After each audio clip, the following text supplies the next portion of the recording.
find the courage to write that and go like get that vulnerability with yourself, because we want to close those doors and we think we've moved past something. I mean, even talking about like your first divorce, you wrote about it, you know, on a blog, aired out all this dirty laundry. And I don't think you did it to like be like, look at all how bad this man was and all this stuff. It was more of a, you know, we've talked about that before, the intention of what you're writing. But like, there is a courage that you have to take to even get vulnerable with yourself, to share these things just privately before we can even go publicly with them.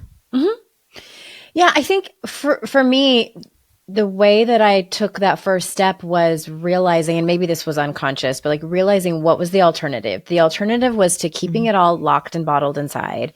The alternative was feeling like there was something wrong with me because I wasn't able to heal from it. And I want to say something too. You know, you said the term close the door. I don't know if we ever completely close the door on things, like the things that absolutely annihilate us. You know, massive breakups, divorce, the loss of people that we love, just these things that just decimate our heart in the moment. I believe that we walk away with those, you know, with shrapnel and scar tissue in our hearts, and it can stay with us forever. And it can be our life's journey to learn from it and continue to carry it and decide what we're going to do with it. And that has been incredibly helpful for me, because I'm going to answer your question, but I just wanted to make sure that I pointed that out, because trauma is one of those things that my own trauma, I'm going to spend my life trying to figure out and unpack, and like I am going to hack into this if it kills me. Like what is going on with my brain?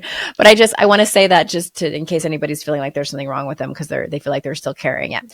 But to answer your question, I am in agreement with you that it can absolutely start with journaling. And I love the example that you gave, because, you know, for your client, and I've done this too myself, and I've talked to clients about it, who, whether they're either telling me a story or they're writing a story, is they do the kind of just the facts, ma'am, you know, where they just like give you the scaffolding of what happened.